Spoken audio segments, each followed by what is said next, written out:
Urea ക്ഷാമത്തിൽ വലഞ്ഞ കർഷകർ. Upper കുട്ടനാടൻ മേഖലയിലെ നെൽകൃഷിക്ക് അടക്കം യൂറിയ ക്ഷാമം തിരിച്ചടിയായിരിക്കുകയാണ്. മിശ്രിത വളങ്ങളുടെ അമിതവിലയും പ്രതിസന്ധി ഉയർത്തുകയാണ്.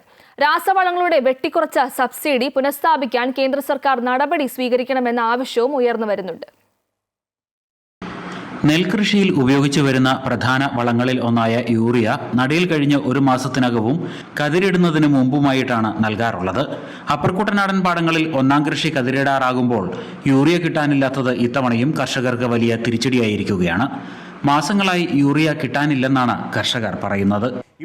ഇവിടെ ഏകദേശം ഒരു 6 മാസത്തോളമായി ഈ രാസവളത്തിൻ്റെ ലഭ്യതക്കുറവുണ്ടായെങ്കിലും ഈ വിഷയം കൃത്യമായി പരിഹരിക്കുന്നതിനോ കേന്ദ്രത്തെ സമ്മർദ്ദം ചെലുത്തുന്നതിനോ കൃഷി വകുപ്പിൻ്റെ ഭാഗത്തു നിന്നും യാതൊരു നടപടിയും ഉണ്ടാകുന്നില്ല. ഗുണനിലവാരമില്ലാത്ത കൂട്ടുവളങ്ങൾ സ്വകാര്യ കമ്പനികൾ വ്യാപകമായി ഇവിടെ വിപണിയിലെത്തിക്കുകയാണ്. ഈ പറയുന്ന കൂട്ടുവളങ്ങളുടെ ഗുണനിലവാരം പരിശോധിച്ച് നടപടിയെടുക്കേണ്ട കൃഷി വകുപ്പ് പരിശോധനയ്ക്ക് ശേഷം വളക്കമ്പനികളുമായി ഒത്തുകളിച്ചുകൊണ്ട് യാതൊരു നടപടിയും എടുക്കാതെ കർഷകരെ ചൂഷണം ചെയ്യുന്നു. യൂറിയ കിട്ടാത്തത് മൂലം മിശ്രിത വളങ്ങളാണ് കർഷകർ ഇപ്പോൾ കൂടുതലായി ഉപയോഗിച്ചു വരുന്നത്. ഇതിന് 3 ഇരട്ടിയോളം വില നൽകണം. എന്നാൽ യൂറിയ ഉപയോഗിക്കുന്നതിന്റെ പ്രയോജനം കിട്ടുന്നില്ലെന്നും കർഷകർ പറയുന്നു. കേന്ദ്ര സർക്കാർ രാസവളത്തിന് നൽകിയിരുന്ന സബ്സിഡി മുൻവർഷങ്ങളിൽ വെട്ടിക്കുറച്ചതും വലിയ തിരിച്ചടിയായതായി കർഷകർ ചൂണ്ടിക്കാട്ടുന്നു.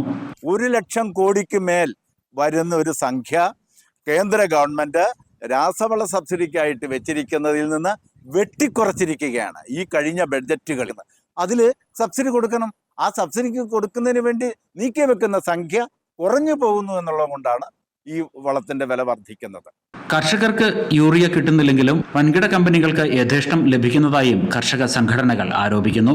കേന്ദ്ര സർക്കാർ അനുവദിക്കുന്ന സബ്സിഡി നിരക്കിലാണ് വളം കർഷകർക്ക് നൽകുന്നത്. കാർഷികാവശ്യത്തിന് നൽകുന്ന വളങ്ങൾ കാർഷികേതര ആവശ്യങ്ങൾക്ക് ഉപയോഗിക്കുന്നത് തടയാൻ നടപടിയുണ്ടാകണമെന്ന ആവശ്യവും ഉയരുന്നുണ്ട്. അമൃത ന്യൂസ്, കോട്ടയം.